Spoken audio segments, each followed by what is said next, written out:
Assalamualaikum warahmatullahi wabarakatuh. Sobat Misteri Sunyi Mencekam. Apa kabar Anda hari ini? Mudah-mudahan selalu sehat dan selalu dalam lindungan Allah Subhanahu wa taala. Kembali berjumpa dengan kami, channel yang setiap hari selalu menyuguhkan cerita-cerita misteri yang menarik. Dan untuk kali ini, kami akan berbagi sebuah kisah nyata misteri yang berjudul Dendam Orang Ketiga. Indung, panggil seseorang dari arah belakang. Seorang wanita berusia 23 tahun itu menengok ke arah suara orang yang memanggilnya tadi. Ternyata ada seorang laki-laki yang kira-kira berusia 24-25 tahunan, tengah menatapnya sambil tersenyum. Mendapat respon dari wanita tersebut, si lelaki melebarkan senyumnya sambil berjalan mendekat ke arah Indung. "Lupakah kawan ulun?" "Lupa ya sama aku," ujar si lelaki. Indung memicingkan matanya. Ia mencoba mengingat-ingat apakah pernah mengenal laki-laki di hadapannya itu atau tidak. "Siapa ya?" Si lelaki mengelurkan tangannya sambil tertawa kecil. "Aku Indra, temanmu waktu sekolah SD dulu. Masa lupa?" ucapnya. Indung tak serta-merta mengingat tentang laki-laki di hadapannya itu. Ia sudah lupa dengan teman-teman satu sekolahnya dulu. "Maklum, sudah belasan tahun yang lalu. Aku benar-benar lupa. Maaf ya, sebentar lagi hujan. Aku pulang dulu," kata Indung dengan senyum terpaksa. Lelaki tersebut tampak kecewa karena menerima perlakuan Indung yang kurang ramah terhadapnya. Sedari pulang sore tadi hingga malam, Indung masih berkutat di dapur untuk menyiapkan masakan-masakan untuk keluarga suaminya. Maklumlah, Indung dan suaminya masih tinggal serumah dengan keluarga suaminya. Apalagi sudah hampir 6 tahun pernikahan itu, ia belum juga hamil. Meski sering mendapati perkataan dan ujaran-ujaran dari ipar ataupun ibu mertuanya, tapi Indung tetap mencoba bertahan. Sebisa mungkin ia berbuat baik untuk semua keluarga suaminya, walau ia harus membagi waktu antara suami dan menyelesaikan semua pekerjaan rumah dan menjaga anak-anak iparnya. Bahkan selama tinggal di rumah mertuanya itu, penampilan Indung menjadi kurang terawat dan acak-acakan. Setiap malam tidur larut malam dan harus bangun pagi-pagi sekali menyiapkan sarapan untuk orang-orang rumah. Rutinitas yang sangat melelahkan itu sudah ia jalani selama 6 tahun ini. "Dung, kamu jaga rumah ya. Mama dan yang lainnya mau ke rumah Mirna.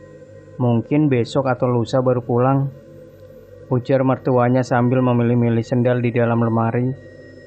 "Iya mah," jawab Indung pelan. Dalam hatinya ia senang jika ditinggal sendirian, karena ia bisa bermalas-malasan seharian di rumah hingga sore hari. Sekitar 20 menitan kemudian, taksi R datang menjemput mertua Indung dan ipar-iparnya. Indung tersenyum seraya melambaikan tangan pada mereka. Setelah semuanya pergi, Indung masuk ke dalam kamarnya, membaringkan tubuhnya sambil memainkan HP, melihat isi beranda Facebooknya. Saat ia membuka messengernya, ternyata di situ ada permintaan pesan oleh seseorang yang tidak dikenalnya. Perlahan-lahan tapi pasti, jari-jarinya mulai mengetik satu persatu huruf hingga merangkai sebuah kata. "Siapa?" "Indra yang kemarin," balas akun tersebut setelah beberapa saat kemudian. Indung menghela nafas panjang, ia tak mau membalas pesan laki-laki itu lagi. Ting! Sebuah pesan WA masuk. Indung membukanya, ternyata itu chat dari Widya sepupunya. Widya mengabarkan sesuatu hal yang sangat mengagetkan Indung. "Tadi aku ketemu suamimu. Dia sama perempuan lain, mesra-mesraan." "Ah, jangan bercanda, Wid. Serius, In, aku nggak bohong. Kalau kamu nggak percaya, besok kita sama-sama nguntit suamimu." Indung mulai percaya. Tanpa terasa air matanya mulai menetes pelan. Tetes per tetes air mata yang keluar membuat tangisannya semakin menjadi. Hingga akhirnya ia menangis sekeras-kerasnya sambil membenamkan wajahnya pada bantal. Berjam-jam ia menangis, perutnya yang lapar pun tak ia hiraukan. Bahkan sampai suaminya pulang, ia tetap diam dan berpura-pura tidur. "Kamu gak masak?" tanya suaminya berusaha membangunkan Indung. Indung tetap diam dan masih berpura-pura tidur. Keesokan harinya, pagi-pagi sekali sebelum suaminya berangkat bekerja, Indung sudah meminta izin untuk pulang ke rumah orang tuanya. Meski awalnya tak diizinkan, tapi karena Indung beralasan kalau ibunya sakit, akhirnya mau tak mau suaminya mengizinkan. Ternyata Indung tidak pulang ke rumah orang tuanya, melainkan pergi ke rumah Widya. Sekitar pukul 12 tengah hari, Indung bersama Widya pergi ke tempat di mana kemarin ia sempat melihat suami sahabatnya itu bersama dengan perempuan lain. Setelah beberapa saat menunggu di kejauhan, akhirnya suami Indung mampir di sebuah warung, dan belum lagi masuk ke warung, ia sudah disambut hangat oleh seorang perempuan berpakaian seksi. "Nah, itu perempuannya, In," ujar Widya. Amarah Indung meluap-luap saat melihat suaminya bersama perempuan itu. Tanpa sadar ia berjalan hendak melabrak suaminya, namun dicegah oleh Widya. "Jangan sekarang, In. Waktunya tidak tepat.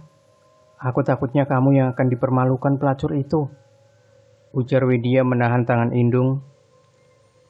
"Sakit sekali rasanya, Wid. Aku tidak tahan.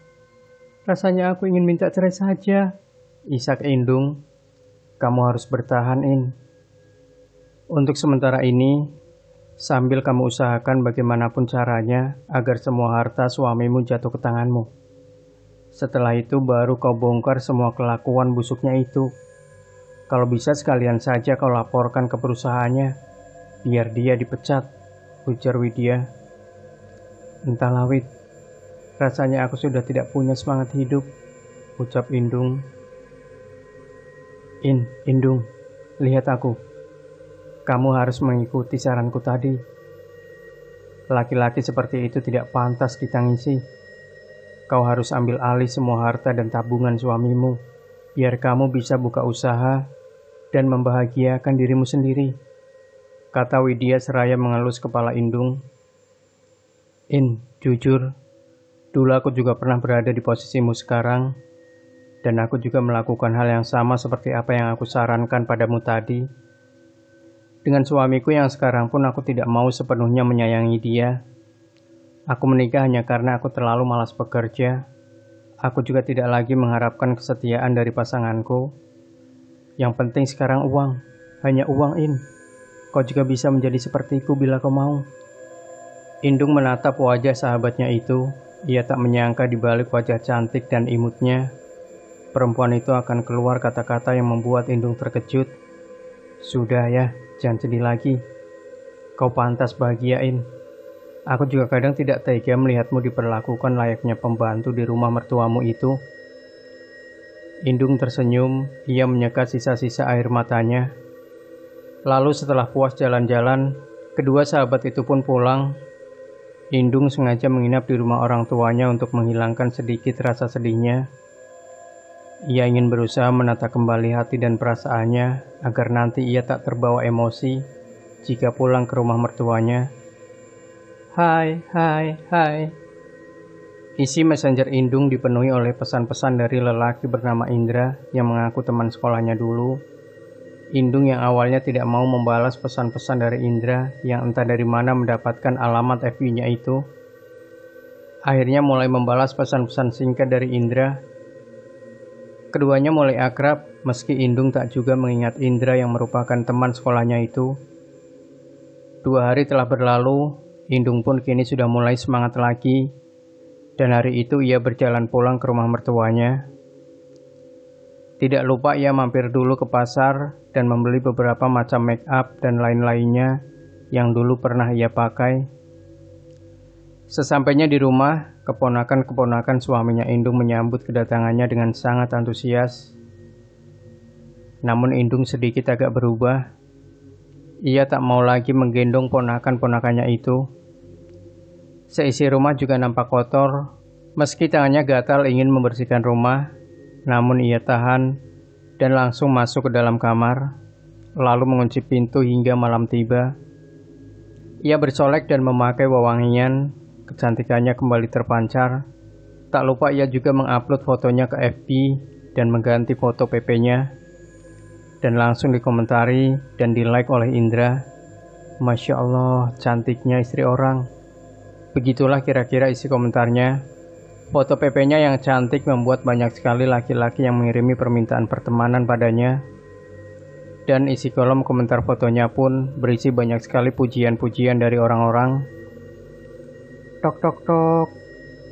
Saat sedang asik-asik membalas komentar teman-teman online-nya, tiba-tiba pintu kamar diketuk oleh mertuanya. Dung, kamu gak apa-apa? Kok di dalam kamar saja? Maaf mah, aku sedang tidak enak badan. Kalau kalian mau makan, makan saja. Aku tidak nafsu makan. Jawab Indung enggan membuka pintu kamarnya. Kedekatannya dengan Indra sudah sampai ke WA. Mereka saling memuji satu sama lain. Dan sampailah di suatu hari ketika Indra jujur padanya tentang apa yang ia rasakan, bahwa ia telah lama jatuh hati pada Indung. Namun pada saat itu, ia dan Indung hanyalah anak-anak kecil yang belum tahu arti perasaan cinta sesungguhnya bagaimana. Dan akhirnya Indra dan keluarganya pindah ke Jakarta meninggalkan kampung tersebut. Dan pada saat ia kembali, ternyata Indung sudah bersuami. Namun rasa sayang dan sukanya pada Indung tidaklah hilang begitu saja. Sampai saat ini, ia masih menyimpan rasa itu. Berharap suatu saat nanti, ia bisa meluapkan rasa itu pada sang pujaan hatinya. Kau pindah ke Jakarta, katamu? Aku ingat sekarang. Rasanya satu-satunya temanku yang pindah pada saat itu adalah Ahmad Zaki. Apa itu kamu? Kamu kan? Ujar Indung antusias. Dibalasnya pesan itu dengan emotikon tersenyum. Ya Tuhan, pantas saja aku seperti orang linglung mengingat-ingat nama Indra yang ternyata adalah Ahmad Zaki. Dasar. Kau lupa nama panjangku sayang. Ahmad Zaki Indra. Indung tersenyum-senyum sendiri dibuatnya. Namun akhirnya chat mereka berdua harus terputus. Ketika suaminya Indung pulang, raut wajahnya nampak kesal pada istrinya. Apa ini? Tanyanya seraya menyodorkan HP-nya yang tengah membuka foto Indung di FB. Kenapa? Ada yang salah? Selama ini, aku sudah melupakan kewajibanku sebagai istri yang harus selalu tampil cantik di hadapan suaminya. Hanya karena mengerjakan semua pekerjaan rumah ini yang tiada habisnya. Jadi sekarang, jika aku berkeinginan mempercantik dan merawat diriku, apa itu salah? Ujar Indung balik bertanya. Ya, setidaknya jangan kau upload ke FB. Banyak lelaki hidung belang di situ. Lihat saja isi komentarnya. Bikin emosi semua, kata suaminya seraya menghempaskan tubuhnya di kasur. Mereka berkomentar bagus-bagus dan sopan. Bagus kau bilang. Bagus kau bilang. Karena isinya semua pujian untukmu. Apa kau tidak berpikir bagaimana perasaanku? Mereka hanya memuji, dan aku sangat berterima kasih atas semua pujian teman-teman onlineku. Karena di rumah ini, aku sangat jarang mendapat pujian, meski aku sudah melakukan apapun dengan baik. Sebegitu hausnyakah kau dengan pujian? Sebegitu hausnyakah kau dengan pujian? Hah? Ujar suaminya Indung dengan nada bicara yang mulai meninggi. Ya, karena kau sebagai suamiku pun tidak pernah sekalipun memujiku. Malah kau... Indung menghentikan ucapannya. Hampir saja ia membongkar tentang perselingkuhan suaminya itu. Raut wajah suaminya nampak tegang. Lalu entah kenapa ia langsung beranjak keluar dari kamar, meninggalkan Indung sendirian. Air matanya Indung mengalir deras dan semakin deras. Bahunya pun sampai bergetar karena menahan isak tangisannya agar tak bersuara. Sebuah notifikasi dari WA-nya membuat Indung menyeka air matanya. Ternyata chat dari Widya yang baru saja masuk. Widya mengirimkan sebuah foto perempuan yang merupakan selingkuhan suaminya. Kamu simpan saja dulu foto perempuan gila itu, In. Buat jaga-jaga. Takutnya dia mengirimkan sesuatu padamu. Sesuatu apa? Semacam santet atau guna-guna? Indung menghela napas panjang, matanya mulai terasa berat. Keesokan harinya, Indung kembali pergi dari rumah mertuanya. Ia beralasan ingin membeli sesuatu di pasar yang jaraknya lumayan jauh dari rumah. Meskipun awalnya ia sempat menerima perkataan yang tidak mengenakan, namun Indung tetap pergi. Ia bertemu dengan Widya di sebuah taman kota yang jaraknya sangat jauh dari desanya. Pasti dia mulai panas hati melihat banyaknya komentar-komentar laki-laki lain berseliweran di setiap postingan fotomu ini. Biarkan saja, biar dia sadar kalau kamu jauh lebih cantik dari selingkuhannya itu, kata Widya sambil tertawa kecil. Rambutmu panjang dan kusam tak beraturan, In. Kita ke salon yuk, mumpung hari ini aku punya banyak waktu, ujar Widya. Indung menghela nafas panjang. Aku cuma membawa uang 200.000, Wid. Itu pun sudah kubelanjakan sebagian. Mana cukup untuk ke salon? Ah, kamu ini, In. Aku kan mengajakmu, bukan menanyakan berapa uangmu, kata Widya seraya beranjak dan menarik tangan Indung untuk keluar dari area taman. Terik matahari di siang itu terasa sangat menyengat. Motor metik berwarna hitam yang membawa dua orang sahabat tersebut melesat ke arah jalan raya. Sesampainya di parkiran depan salon, keduanya turun dari sepeda motor.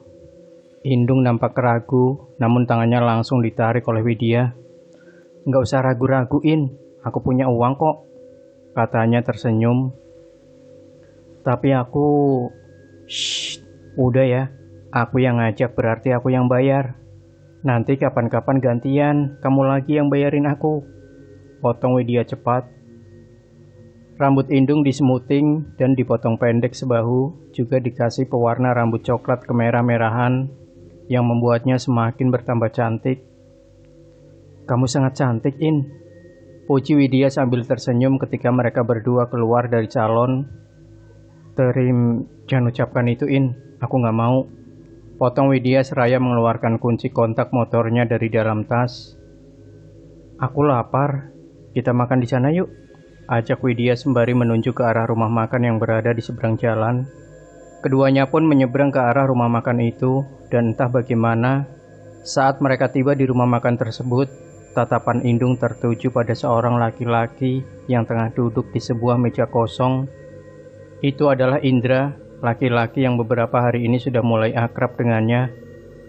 Kamu kenapa, In? Tanya Widya menyentuh pundak Indung. Karena nada suara Widya sangat nyaring saat bertanya, membuat si pria yang sedari tadi Indung tatap menjadi menoleh ke arah mereka berdua. Indung menarik tangan Widya untuk segera duduk. Kenapa? Ada yang salah? Tanya Widya lagi semakin bertambah bingung. Belum sempat menjawab, tiba-tiba Indra sudah berada di dekat meja mereka berdua. Ia menyapa ramah pada kedua wanita cantik tersebut. Hai, hampir saja aku tak mengenalimu, ujarnya pada Indung yang menunduk malu. Widya yang mulai mengerti dengan apa yang terjadi, tersenyum-senyum sendiri. Kamu mau makan apa, In? Atau biar aku saja yang pilihkan menunya untukmu? Biar aku yang pesan ya. Kalian lanjut saja ngobrolnya, kata Widya. Dari kejauhan Widya tersenyum menatap keduanya. Ia sengaja tak kembali ke mejanya karena ingin memberikan lebih banyak waktu untuk Indung dan laki-laki itu berbicara. Dan saat pesanannya sudah akan diantar oleh pelayan, barulah Widya kembali ke mejanya dan ikut mengobrol bersama Indung dan Indra. Salam kenal ya, aku sahabatnya Iin.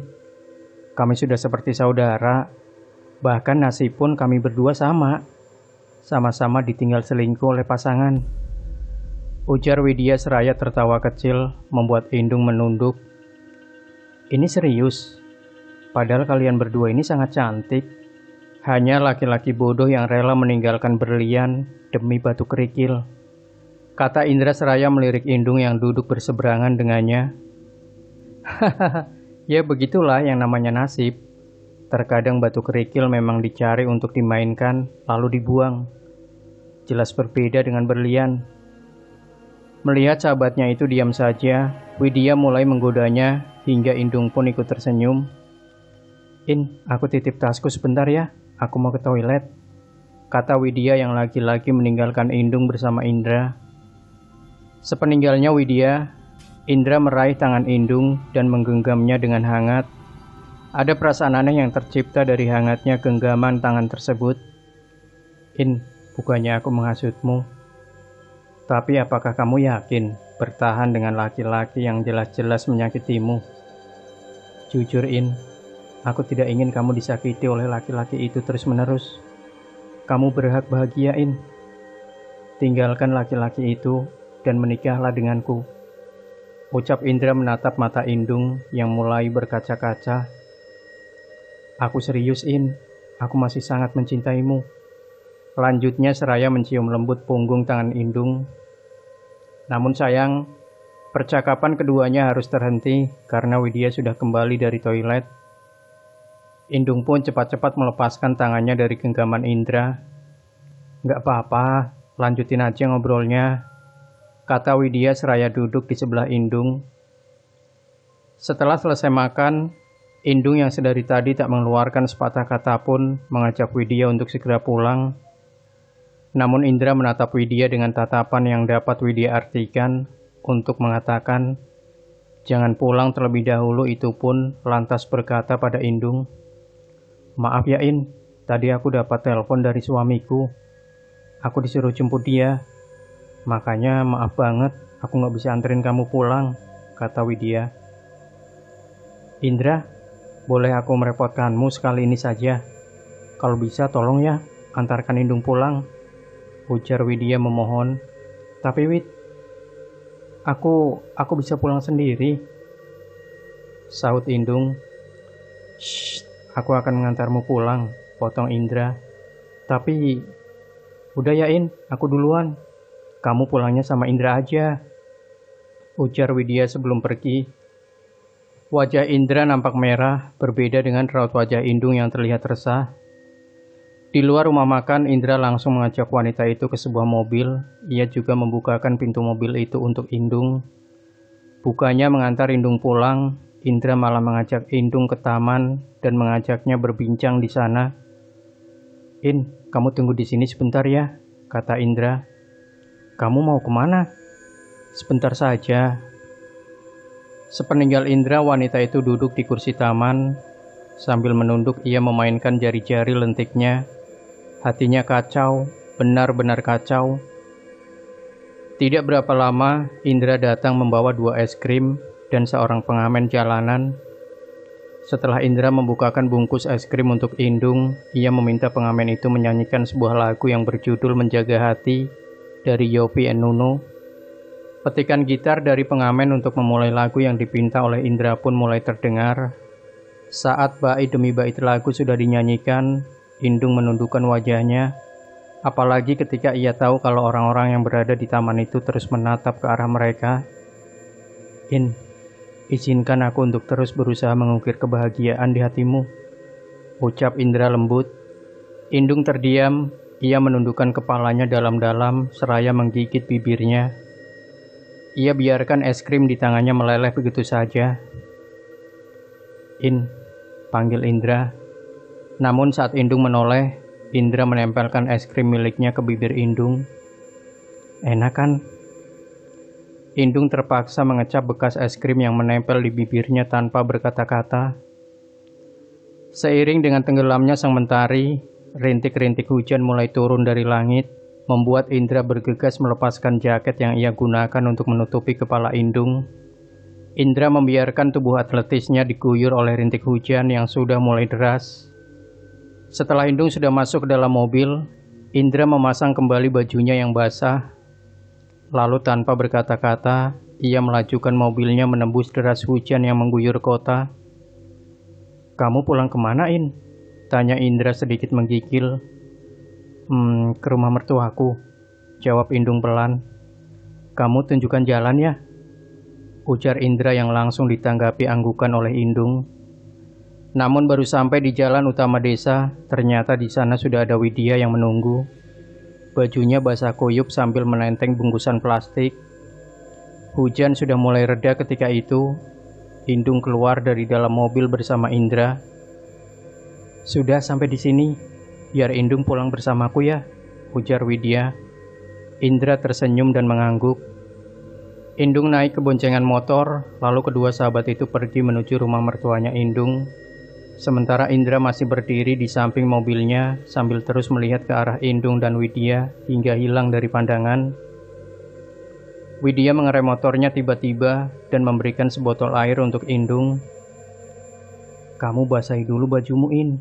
Nanti ketahuan sama orang rumah," kata Widya. "Terima kasih ya, Wid. Kamu sudah sangat baik padaku," ucap Indung seraya mengguyur tubuhnya dengan air.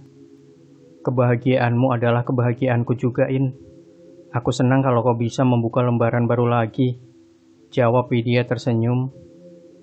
"Nih, tutup rambutmu pakai plastik."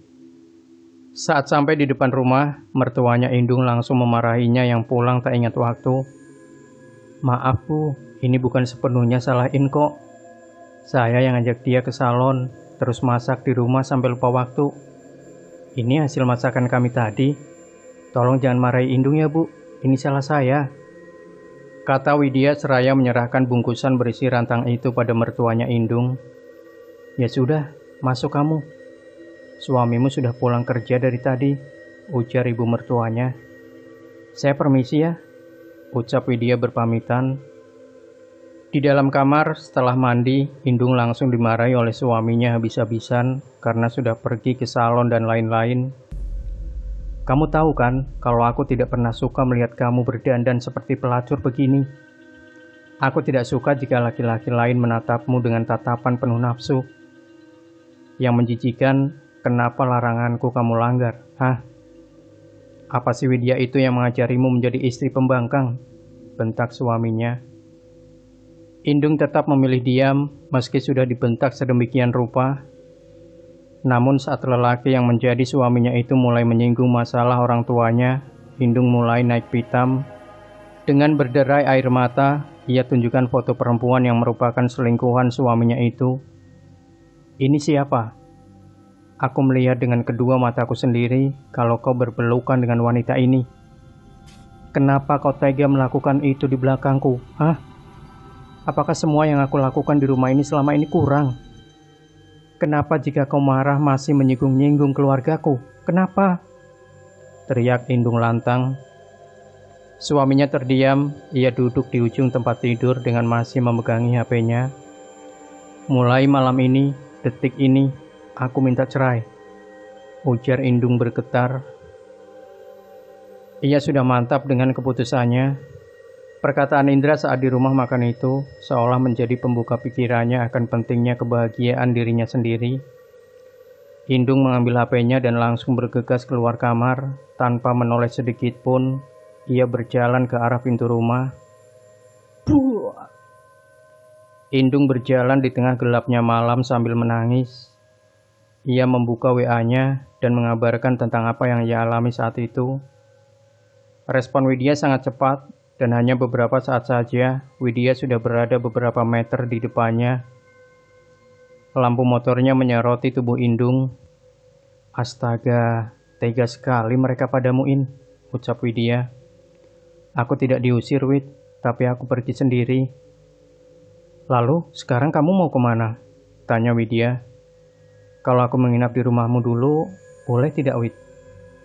"Silahkan kalau kau mau, In," jawab Widya. Sesampainya di rumah Widya, mereka disambut oleh suaminya Widya yang berada di ruang tamu. Suami istri itu begitu baik pada Indung. Mereka juga memberikan sebuah kamar pada Indung untuk ditempati selama apapun yang ia mau. "Kamu istirahat dulu ya, In. Jangan pikirkan hal-hal yang bisa membuatmu sedih," kata Widya saat mengantar Indung ke dalam kamar dengan cat berwarna pink tersebut. Indung merebahkan tubuhnya yang letih di atas kasur, matanya menerawang jauh ke langit-langit kamar, dan tiba-tiba notifikasi chat berbunyi. "Kamu baik-baik saja kan, In? Jujur sejak tadi perasaanku tidak enak. Semoga kamu di sana baik-baik saja, In." Isi chat dari Indra itu membuat Indung tersenyum simpul. Ia tak membalas chat tersebut. Indung masih memikirkan pertengkarannya tadi. Keesokan harinya, Indung bangun dengan wajah sedikit lebih ceria dibanding tadi malam. Ternyata Widya sudah bangun dan duduk di dapur sambil menikmati sejuknya angin dari arah taman belakang rumahnya. Syukurlah kamu sudah bisa tersenyum lagi, In. Keputusanmu sudah tepat. Ya, walaupun harta suamimu tidak akan sepenuhnya jatuh ke tanganmu, ucap Widya. Aku sudah tidak memikirkan harta gono gini, Wid. Bisa lepas dari rumah itu saja, rasanya sudah bersyukur sekali. Kamu memang polos, In. Kita sarapan yuk, In. Ini tadi suamiku sebelum kerja sudah membelikan kita nasi bungkus, ujar Widya seraya menunjuk ke arah 4 bungkus nasi di atas meja. Benar kata orang-orang ya, Wid. Kalau wanita berada di tangan laki-laki yang tepat, dia akan menjadi ratu. Tidak seperti aku. Tidak seperti aku, ucap Indung tertawa kecil. Dari sudut matanya mengalir setetes air mata. Widya langsung memeluk Indung. Sudah jangan bilang begitu. Aku yakin kamu pasti akan menemukan laki-laki yang tepat dan bisa membuatmu menjadi ratu, ucap Widya seraya menyeka air mata Indung. 3 hari berlalu, Indung masih berada di rumah Widya. In, tadi kata suamiku, suamimu memarahi suamiku. Dia menuduh kami yang telah menyembunyikan dan menyuruhmu pergi ninggalin dia, kata Widya bergetar. Dari nada bicaranya sepertinya Widya masih menyembunyikan sesuatu dari Indung. Indung tak kalah kagetnya dan tiba-tiba saja dari luar muncul suaminya yang langsung menarik paksa tangan Indung. Lepas, teriak Indung berusaha menggapai apapun untuk menahan tubuhnya. Namun lelaki itu terus menarik paksa tangan Indung hingga ia terjatuh dan diseret keluar secara kasar. Widya tak mampu berkata apa-apa. Ia menutup mulutnya dengan tangan, air matanya jatuh tak terbendung melihat sahabat kecilnya itu diperlakukan kasar oleh suaminya. Widya berlari ke arah kamar yang di tempat Indung. Dengan tangan gemetar ia berusaha membuka kunci HP milik Indung. Sandinya apa? Sandinya apa? Gumamnya gemetar. Dan tiba-tiba ia ingat sesuatu. Dan benar saja, sandi HP milik Indung adalah tanggal dan tahun awal pertemuan Widya dan Indung dulu. Dengan tangan gemetar, Widya mencari-cari nama kontak Indra di daftar kontak.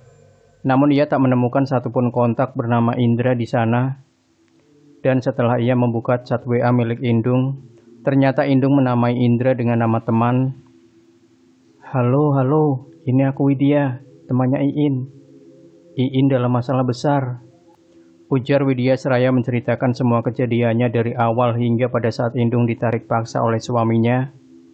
Setelah menanyakan alamat dan plat kendaraan milik suaminya Indung, Indra langsung menutup telepon. Lalu entah apa yang terjadi selanjutnya, Widya tidak tahu. Malam harinya, rumah mertuanya Indung didatangi oleh beberapa orang polisi dan juga ada Indra di antaranya.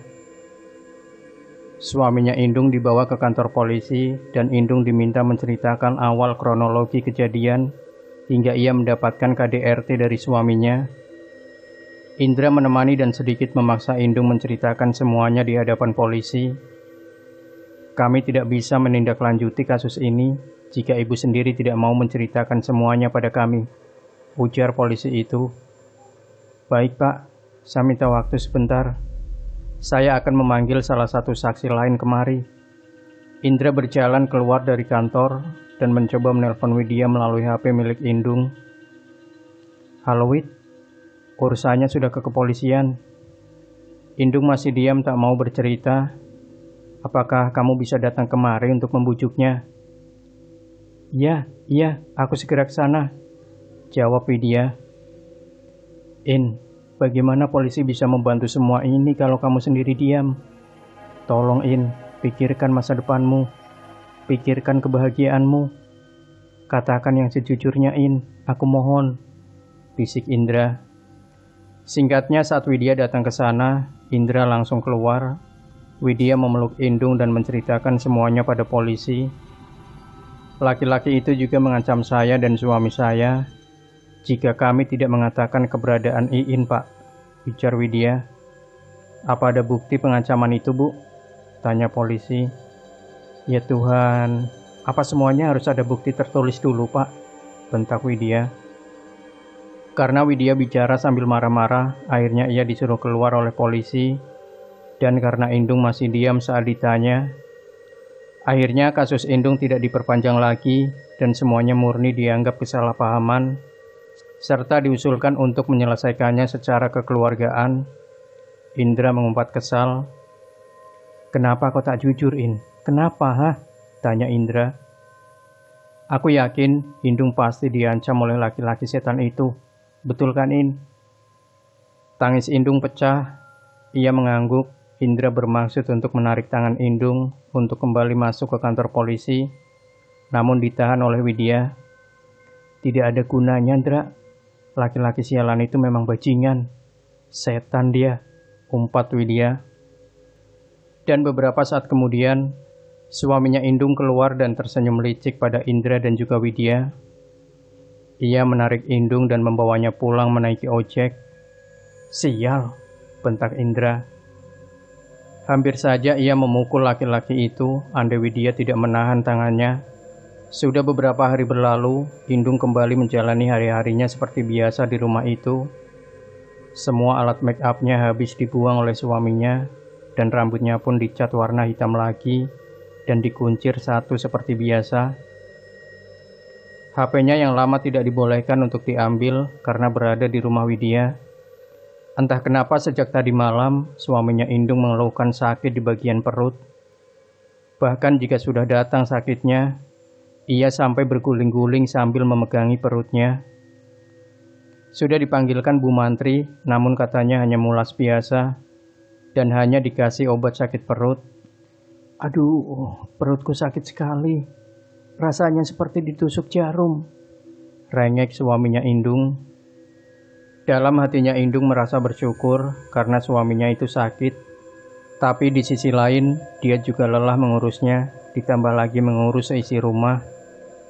"Dung," panggil ibu mertuanya. "Iya, Ma." "Coba kamu ke rumahnya Haji Mahrawi. Panggil dia kemari ya," ujar ibu mertuanya. "Tapi bubur di dapur belum." "Matikan dulu apinya. Cepat kamu pergi ke rumah Haji Mahrawi dulu." Indung terpaksa menuruti semua perintah mertuanya. Ia berjalan tergesa-gesa keluar dari rumah. Keringatnya menetes di sekitar pelipisnya. Matahari menyengat membuatnya merasa sangat kehausan karena berjalan cukup jauh. Dan sesampainya di rumah Haji Mahrawi, ternyata orang yang dia cari sedang tidak ada di rumah, karena dijemput oleh ke desa lain untuk mengisi acara ceramah. Di tengah jalan pulang, Indung bertemu dengan Widya. Widya nampak canggung saat menyapa Indung. "Kamu dari mana panas-panas begini, In?" tanyanya. "Habis dari rumah Haji Mahrawi, suamiku sakit," jawab Indung. "Syukurlah, aku malah berharap laki-laki setan itu mati, In," ujar Widya. Setelah berbincang sebentar, akhirnya Indung pamit untuk pulang. Malam harinya Haji Mahrawi datang ke rumah mertuanya Indung dan katanya suami Indung terkena kiriman santet seseorang yang entah siapa beliau tak mau memberitahu. Meski sudah sedikit dipaksa, namun tetap tak ada jawaban. Beliau hanya memberikan segelas air putih dan meminumkannya pada suami Indung. "Aku tidak bisa mengobati penyakitmu itu, tapi kusarankan sebaiknya kau cari orang yang pernah kau sakiti, lalu minta maaflah kepadanya," ucap Haji Mahrawi. "Tapi siapa, Pak? Kepada siapa kami harus meminta maaf? Karena setahu saya, anak saya ini orangnya baik dan tidak mungkin menyakiti orang lain." Mertuanya Indung menyanggah perkataan Haji Mahrawi. Haji Mahrawi tersenyum. "Diingat-ingat saja, karena bisa saja kesalahan yang kita anggap sepele bisa sangat menyakitkan pada orang lain," ucap Haji Mahrawi sebelum pulang. Setelah Haji Mahrawi pulang, Indung dimaki-maki dengan kasar oleh mertuanya. "Tidak ada lagi yang dendam pada suamimu selain teman-temanmu itu. Pasti ini ulah si Widya itu kan?" "Enggak, Ma. Mana mungkin Widya berbuat seperti itu. Mama jangan asal tuduh, karena tuduhan yang tanpa didasari bukti itu bisa jadi fitnah," jawab Indung. Alah, bicara fitnah-fitnah. Terus dia yang lapor ke polisi itu apa? Hah? Bukankah itu juga fitnah? Sudah mah, Indung benar. Mungkin ini kerjaan salah satu teman kerjaku. Karena beberapa hari yang lalu sempat berdebat, singgung-menyinggung masalah pekerjaan. Ujar suaminya Indung menyela pembicaraan ibu dan istrinya itu. Kalau begitu, besok kamu minta maaf saja, Nak. Biarlah kita yang mengalah. Meskipun Mama yakin kamu tidak salah, tapi ya begitulah. Namanya juga manusia yang mempunyai sifat iri dan dengki, kata ibunya. Indung menghela napas berat. Malam semakin larut ketika jam sudah menunjukkan pukul 12 malam. Barulah Indung bisa merebahkan tubuhnya yang sudah terasa sangat letih karena seharian disibukkan dengan tugas-tugas rumah yang tiada habisnya. Saat matanya sudah mulai terpejam, tiba-tiba wajah tampan Indra melintas di benaknya, membuatnya gelisah setiap kali memejamkan mata. Berada di samping Indra membuatnya merasa tenang dan aman, apalagi perlakuan-perlakuan manis Indra kepadanya yang sampai sekarang tak bisa ia lupakan. Diam, ia mengambil HP-nya yang baru dibelikan suaminya. Ia kembali mendaftar akun FB baru untuk mencari Indra. Ketika sudah ketemu dengan akunnya Indra dan siap untuk mengirim permintaan pertemanan, Indung mulai ragu. Ia sejenak berpikir, jika tak selamanya kejahatan harus dibalas dengan kejahatan. Ia pun mengurungkan niatnya. Jauh dari tempat tinggal Indung, malam itu Indra tengah duduk seorang diri di teras rumahnya. Ia menatap jauh pada sang rembulan yang sepertinya enggan untuk menampakkan diri. Wajah wanita itu masih sangat kuat melekat dalam pikirannya. Entah sampai kapan ia menyimpan semua perasaan cintanya itu untuk Indung. Helaan napasnya berpadu dengan hembusan angin dingin malam itu.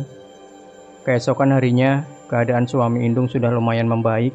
Ia berangkat kerja pagi-pagi sekali seperti biasa. Namun kali ini, ia terlebih dulu mengecup kening istrinya dan memberikan sejumlah uang untuk Indung. Maaf ya, selama ini aku terlalu egois. Mulai sekarang, belilah apapun yang kamu mau. Berdandanlah sesuai keinginanmu. Dan jangan lupa, perbaiki rambutmu ke salon ya. Aku berangkat dulu, ucapnya. Indung tersenyum, tangannya erat menggenggam uang pemberian sang suami.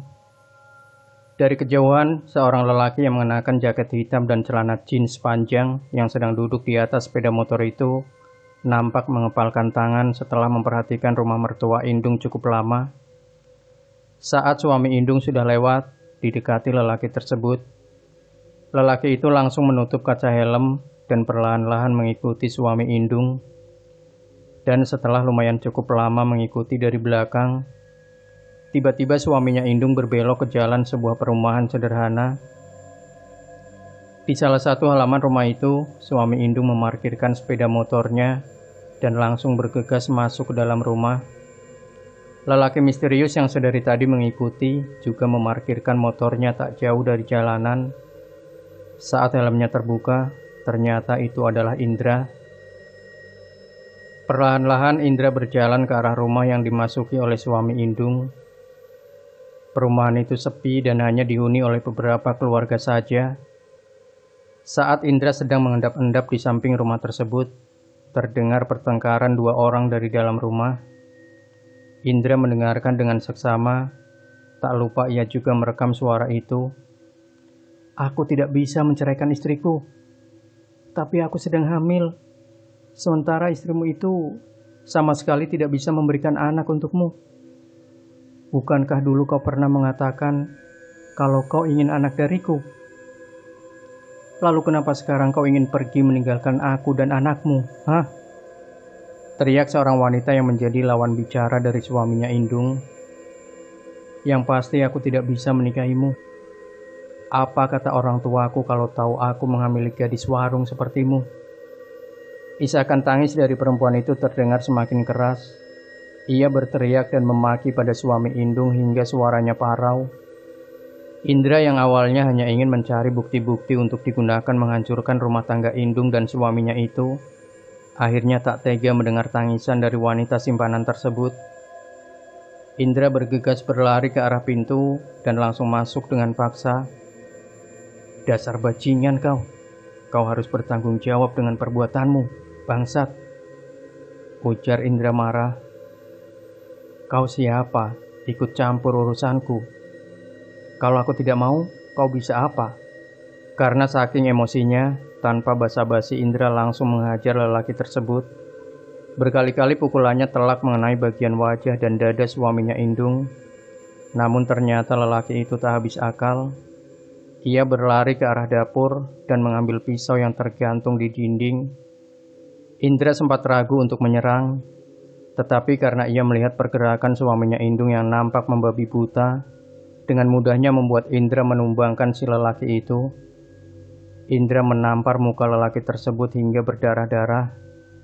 Dan cerah, pisau yang masih dipegang suami Indung menusuk ke arah perut Indra. Namun tak ada sedikit pun darah yang keluar. Dan saat pisau itu ditarik, tak ada bekas darah di sana. Hanya baju dan jaket Indra yang sobek. "Bangsat kau!" teriak Indra. Dan di saat yang bersamaan, beberapa orang bapak-bapak penghuni perumahan tersebut datang untuk melerai perkelahian. Tubuh Indra dipasung agar tak mengajar suami Indung lagi. Setelah dibawa ke Pak RT dan Kades, Indra dibiarkan pulang dengan jaminan KTP-nya sendiri. Jika suatu waktu kembali terjadi hal-hal seperti ini pada suami Indung, dan Indra adalah orang yang akan menjadi tersangka utama. Indra tidak langsung pulang, melainkan terlebih dahulu pergi ke rumah Widya. Ia memberikan bukti hasil rekaman yang ia dapatkan di rumah wanita simpanan suaminya Indung tadi pada Widya. "Kenapa bajumu sobek-sobek begitu, Indra?" tanya Widya. Indra membuka baju dan memperlihatkan perutnya pada Widya. "Hampir ditusuk laki-laki itu," jawab Indra singkat. "Hampir? Bajumu sobek begitu? Mana mungkin hampir? Pasti kau punya ilmu kebal ya? Hanya untuk jaga-jaga. Aku juga tak mungkin mengejar orang yang tidak bersalah. Untung RT RW-nya baik dan tak memperpanjang masalah. Sebaiknya nanti kita beritahu Indung agar tak selalu dibodohi suaminya. Aku juga tak menyangka wanita itu sampai hamil dibuatnya. Padahal Indung jauh lebih baik dan cantik dibanding perempuan itu. Hubungan haram biasanya dibumbui oleh setan, jelas jauh lebih nikmat," potong Indra. Widya menghela nafas panjang. "Kau berpikiran seperti itu? Apa jangan-jangan nanti setelah kau bisa memiliki Iin, kau juga akan melakukan hal yang sama padanya, seperti yang dilakukan oleh suaminya sekarang?" Widya, kau terlalu jauh berpikir. "Tapi kita lihat saja nanti seperti apa aku memperlakukan wanita yang kucintai," ujar Indra. Sore itu suami Indung pulang ke rumah dengan wajah lebam-lebam, membuat seisi rumah menjadi geger. Tidak terkecuali Indung yang baru saja selesai menyajikan makanan. "Rekan kerja aku tak mau memaafkan aku, mah. Dia malah menghajarku seperti ini. Berani-beraninya dia berbuat seperti ini padamu. Tidak. Ini tidak bisa dibiarkan. Aku harus menemuinya besok." "Jangan, Mah. Aku tidak mau kalau urusannya malah semakin melebar kemana-mana. Aku akan berusaha sendiri untuk menyelesaikan masalahku." "Kenapa kamu diam saja, hah? Bukannya mengurus suami malah bengong di situ," bentak ibu mertuanya pada Indung. Indung bergegas pergi ke dapur untuk mengambil air hangat guna mengompres lebam-lebam di wajah suaminya. Selesai makan, Indung merasa sakit di bagian punggungnya. Bahkan karena sering muntah-muntah, ia harus tidur di dekat dapur dengan beralaskan kasur tipis. Semakin malam tubuhnya semakin demam, sakit di punggungnya pun sudah menjalar sampai ke ubun-ubun. Namun tak satu pun orang-orang di rumah itu yang peduli padanya. Bahkan bertanya pun tidak. Saat mertuanya tahu kalau ia tidur di dekat dapur, "Ya Tuhan, sakit sekali," gumam Indung. Sakit yang dirasakan Indung berlanjut sampai keesokan harinya. "Aduh, Dung, kenapa masih rebahan di situ, hah? Kalau tidak mau membantu mengerjakan pekerjaan rumah, setidaknya jangan berpura-pura seperti itu. Cerocos ibu mertua. Aku tidak berpura-pura, Mah. Punggung, perut sampai ubun-ubunku memang sakit, jawab Indung lirih. Dan saat ia memaksakan diri untuk bangun, tiba-tiba Indung muntah darah segar yang cukup banyak. Lantai dapur dibanjiri oleh darah yang keluar dari mulut Indung, membuat mertuanya mundur dan menunjukkan raut wajah yang jijik. Setelah itu pandangannya menjadi berkunang-kunang, lalu tubuhnya limbung dan ambruk ke lantai. Saat ia terbangun, ternyata dirinya sudah berada di dalam kamar, di dekat ranjang beralaskan kasur tipis yang sudah basah, beralaskan kasur tipis yang sudah lusuh. Indung benar-benar lemas, bahkan untuk menggerakkan satu jari pun ia tak mampu. Keadaan Indung yang sudah sangat mengkhawatirkan seperti itu sama sekali tak menarik rasa simpati, apalagi kasihan dari orang-orang rumah. Mereka hanya membelikan obat demam biasa dan dikompres seadanya. Tak terasa, berhari-hari sudah Indung terbaring lemah, wajahnya pucat dan kaku. Makanan yang masuk selalu ia muntahkan. Nasib Indung memang tidak beruntung, mempunyai suami dan mertua yang hanya mementingkan diri sendiri. Sementara Indung selama ini selalu saja mengalah dan menuruti semua apapun yang disuruh dan diperintahkan, meski kadang-kadang juga ada perlawanan kecil darinya. Istrimu ini sepertinya sudah tak ada harapan sembuh. Percuma bila diobati pun tak akan berpengaruh, karena penyakit yang dimanja itu akan kuat. Mama sudah tidak kuat lagi kalau harus mengurusi istrimu itu. Coba antar dia ke rumah orang tuanya saja, biar mengurangi beban Mama. Bayangkan saja, setiap hari saat kamu berangkat kerja, Mama membereskan rumah, menggantikan pakaian istrimu, membersihkan tai dan bekas kencingnya. Ya Tuhan, capek sekali rasanya, ujar mertuanya mengeluh. Tepat berdiri di depan pintu kamar, Indung yang mendengar semua perkataan mertuanya hanya bisa meneteskan air mata. Menangis dalam diam, rasanya sangat sakit. Apalagi itu disebabkan oleh orang-orang sekitarnya. Itulah yang Indung rasakan pada saat itu. Ia ingin berusaha bangun, tetapi tulang-tulang punggungnya terasa seperti sudah memisah satu sama lain. Hanya suara lirih rintihannya yang keluar. Malam itu, tepat 2 minggu setelah Indung sakit dan tak pernah terlihat keluar rumah lagi, Widya bersama suaminya pergi ke rumah orang tua Indung. Ada apa ya nak Widya, datang kemari malam-malam begini? Tanya ibunya Indung. Maaf sebelumnya, kami datang kemari malam-malam begini, Bu. Tapi saya kemari ingin menanyakan keberadaan Iin. Soalnya sudah 2 minggu terakhir ini, dia tidak terlihat di rumah mertuanya. Apakah dia sudah pulang? Tanya Widya pelan. Orang tua Indung saling bertatapan, lalu bersama-sama menatap ke arah Widya. Tidak, Indung tidak pulang ke sini, jawab ibunya. Berarti benar dugaanku, mereka menyembunyikan sesuatu tentang Iin, gumam Widya. Mendengar ucapan Widya, ibunya Indung memegang tangan Widya. Wanita parubaya tersebut ingin memastikan lebih jauh apa makna dari ucapan Widya barusan. Ada apa sebenarnya Widya? Tanya ibunya Indung dengan tangan yang masih menyentuh punggung tangan wanita cantik itu. Saya tidak berhak mengatakan apapun, tapi saya ingin ibu mendengarkannya secara langsung, biar ibu tahu dan semuanya akan menjadi jelas, kata Widya seraya mengeluarkan sesuatu. Ia memutar rekaman yang berhasil didapatkan oleh Indra. Meski suaranya lamat-lamat, namun sangat cukup jelas untuk didengar. Siapa ini Widya? Tanya ayahnya Indung. Itu suara menantu bapak, suaminya Iin, jawab Widya pelan. Oh Tuhan, apa yang sudah terjadi pada anakku? Ucap ayahnya Iin tak bisa membendung air matanya. Kemarin kata Iin suaminya itu sakit Pak, Bu. Dan itu adalah hari terakhir saya melihat Iin. Tapi kata suami saya, suaminya Iin sudah kembali sehat dan bekerja seperti biasa. Betul Pak, Bu. Sekarang menantu Bapak tidak terlihat sakit lagi. Apa tidak sebaiknya kalau kita bersama-sama ke rumah mereka? Hanya sekedar bersilaturahmi, dan untuk meluruskan agar tidak terjadi sangkaan-sangkaan yang mungkin akan menjadi kesalahpahaman di kedua belah pihak, ujar suaminya Widya. Ayahnya Indung mengangguk.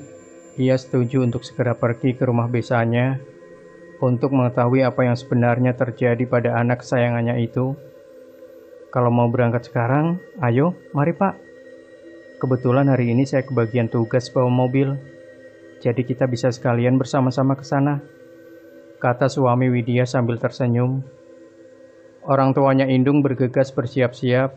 Ayahnya Indung memakai sarung dan mengenakan peci hitam, sementara ibunya Indung melapisi dasternya dengan sarung wanita. Mereka berjalan ke arah mobil yang dibawa oleh suami Widya. Sebelum masuk mobil, Widya lebih dulu menelpon Indra untuk mengabarkan bahwa mereka semua malam itu juga akan pergi memeriksa keadaan Indung yang sudah 2 minggu ini menghilang. Baik, aku tunggu, ucap Widya sebelum menutup teleponnya. Mesin mobil telah dinyalakan dan perlahan berjalan menyusuri jalanan desa di malam itu. Saat mobil sudah sampai di pekarangan rumah milik mertua Indung, salah seorang iparnya Indung yang mengecek keluar nampak kaget saat melihat siapa yang datang, karena ayahnya Iinlah yang pertama-tama keluar dari dalam mobil. Indung, anakku ada? Tanya ayahnya Indung tanpa basa-basi sedikit pun. Ada, jawab ipar Iin terbata-bata. Wajahnya nampak sangat gugup dan tegang. Boleh aku masuk? Sebentar, ya Pak.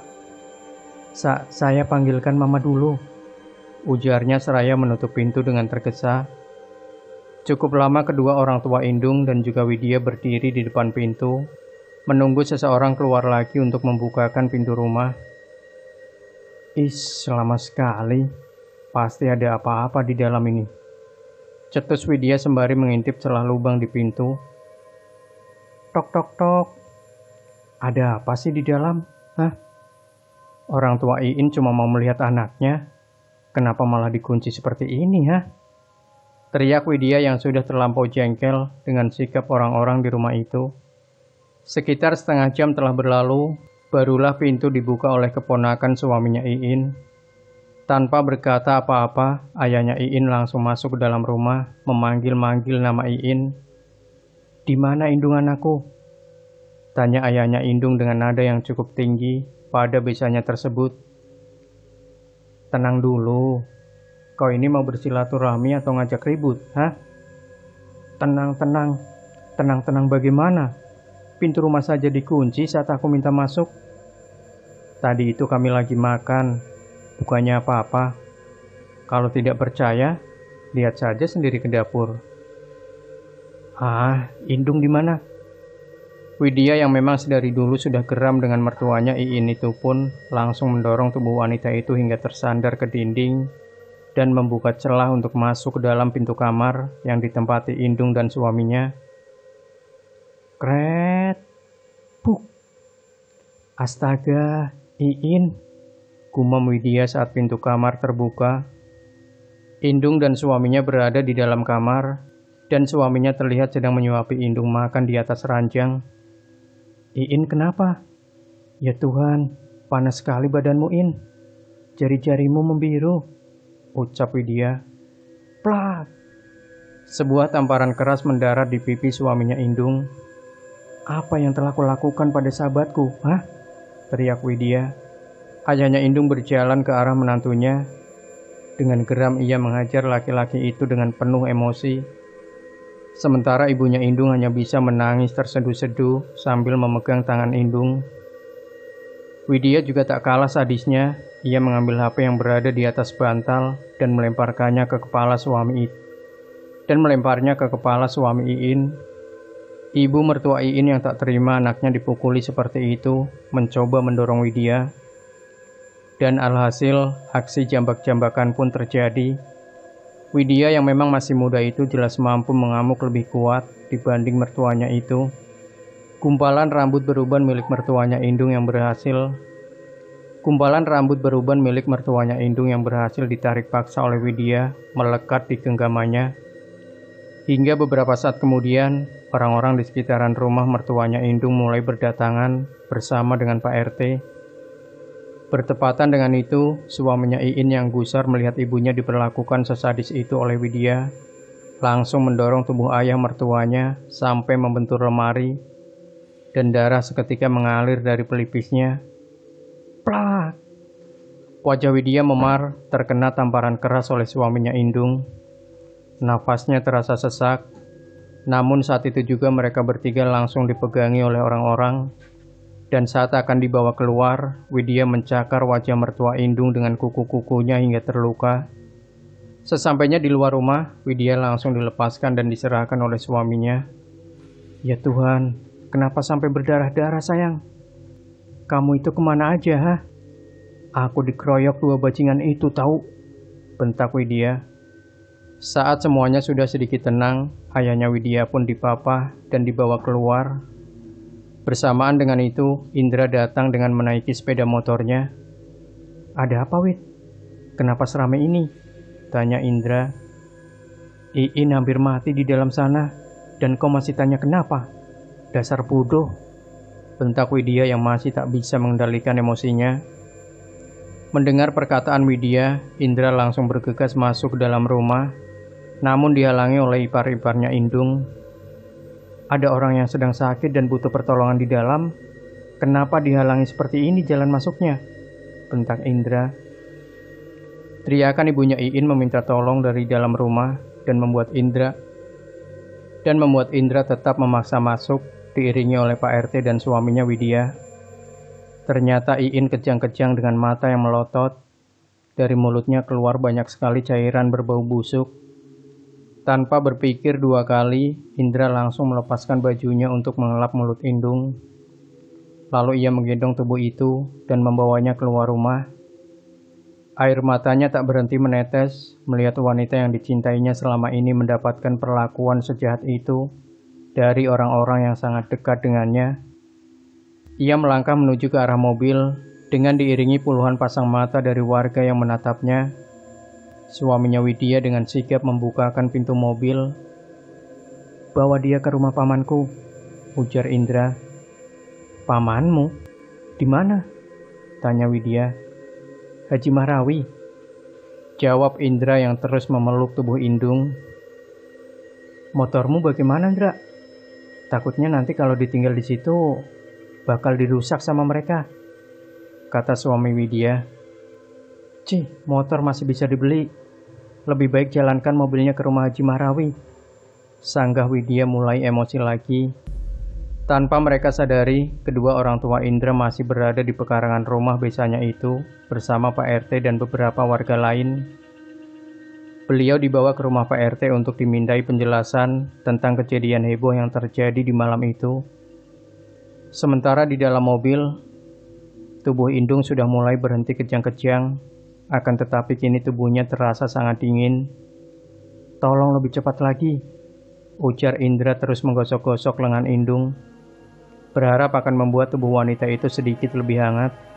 Semakin jauh mereka memasuki jalanan berbatu itu, ternyata semakin menyempit, dan setelah tinggal beberapa meter lagi, mobil terpaksa berhenti karena tak bisa melewati jalan di depan yang terdapat jembatan kayu di tengah jalan. Terpaksa Indra keluar dan berjalan sambil menggendong Iin untuk sampai ke rumah Haji Mahrawi, diikuti oleh Widya, sementara suaminya Widya kembali lagi ke rumah mertuanya Iin untuk menjemput orang tua Indung. Di tengah jalan menuju rumah Haji Mahrawi, tubuh Indung yang berada di gendongan Indra terasa semakin bertambah berat, dan kaki Indra hampir saja tak bisa melangkah. Karena yang bertambah berat bukan hanya tubuh Indung, melainkan juga kakinya Indra seperti ditahan oleh sesuatu. Namun walau demikian, Indra tetap bertahan dan terus melangkah, meskipun setiap langkah sudah terasa seperti berjalan di kubangan lumpur hidup. Ya Tuhan, sembuhkanlah Iin. Angkatlah semua penyakitnya Tuhan. Jangan biarkan dia menderita seperti ini. Gumam Widya terus memegangi tangan Indung yang juga sudah sangat dingin. Akhirnya setelah apa yang dirasakan oleh Indra di perjalanan tadi, mereka bertiga pun sampai di depan rumah milik Haji Mahrawi. Widya mengetuk pintu kayu itu dengan sangat keras.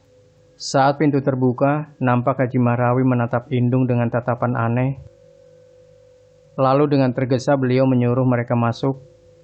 Dan saat berada di dalam rumah, Haji Mahrawi menurunkan semua kain penutup jendela dan pintu yang berwarna kuning, dan hanya menyisakan pintu utama yang dibiarkan terbuka. Beliau lalu mengambil segelas air dan mendoakannya. Kemudian menyuruh Widya dan Indra meminum air tersebut lebih dulu, lalu terakhir digunakan untuk membasuh wajah Iin dari ubun-ubun sampai wajah. Dan anehnya, tidak lama setelah itu, Indung bangkit dan berjalan layaknya orang yang tak sakit sama sekali. Ia tertawa-tawa dan kemudian menangis terseduh-seduh. Saat Indra akan mendekatinya, Haji Mahrawi langsung melarang.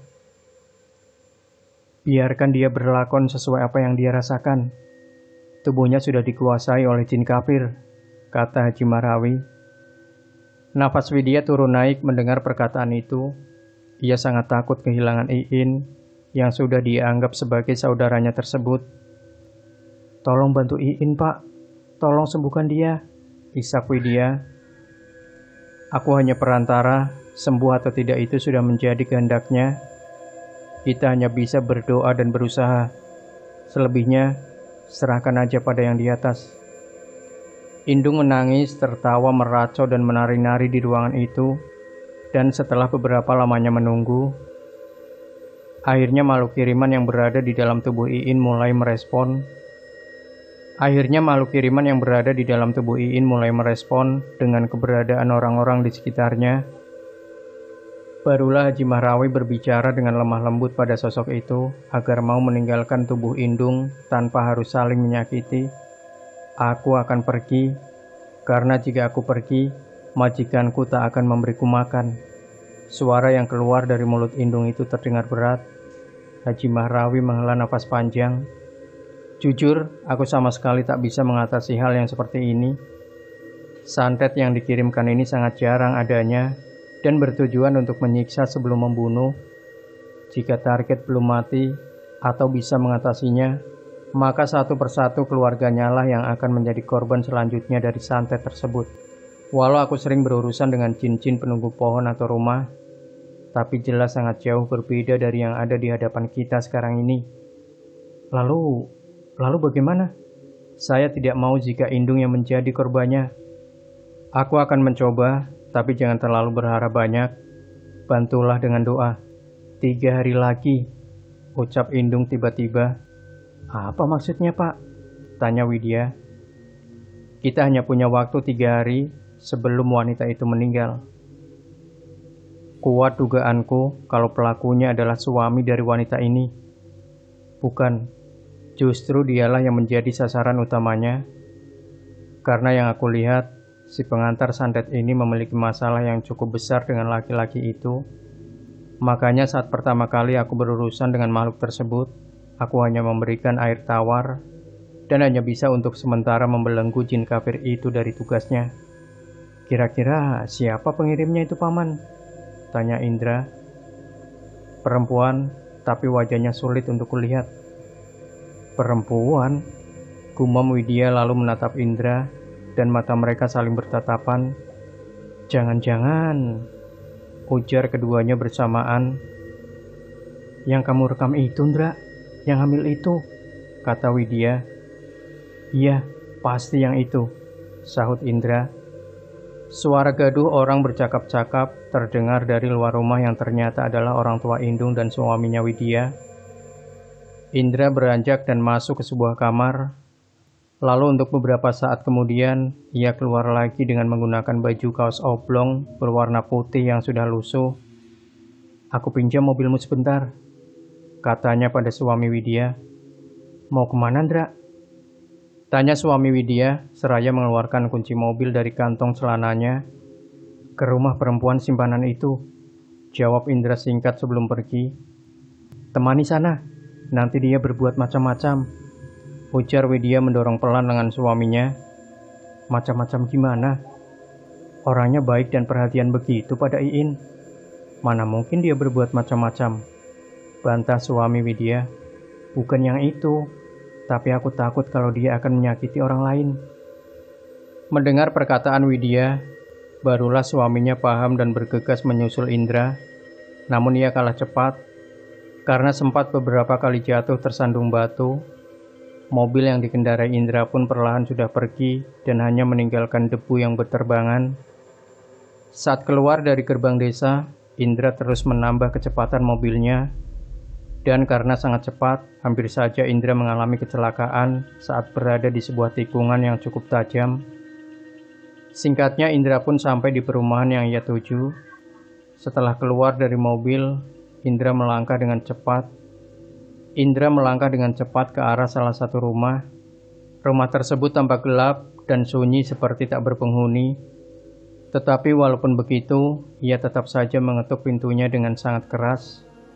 Dari ketukan biasa sampai menggedor-gedor, tapi tetap tak ada tanda-tanda orang akan membukakan pintu. Padahal jelas-jelas Indra mendengar suara seseorang yang bersenandung nina bobok di dalam rumah itu. Brak, brak. Gedoran keras. Buka pintunya cepat, teriak Indra tanpa sadar. Tangannya sudah mulai terasa ngilu karena sejak tadi digunakan untuk mengetuk pintu. Kresek. Suara dedaunan kering yang terinjak seseorang. Anak ini mau cari siapa?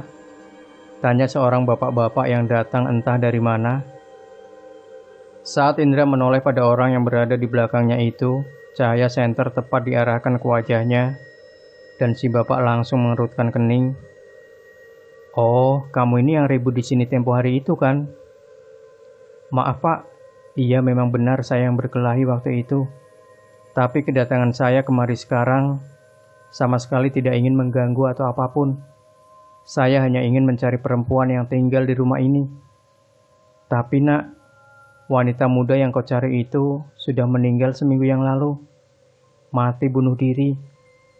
Ujar si bapak sedikit menekan nada suaranya saat mengatakan kalimat terakhir sembari mengusap-usap lengan. Ah, yang benar pak. Soalnya tadi saya dengar suara orang nyanyi di dalam. Saya cuma mau ketemu sebentar saja. Sekali lagi saya katakan, saya tidak ingin berbuat apa-apa.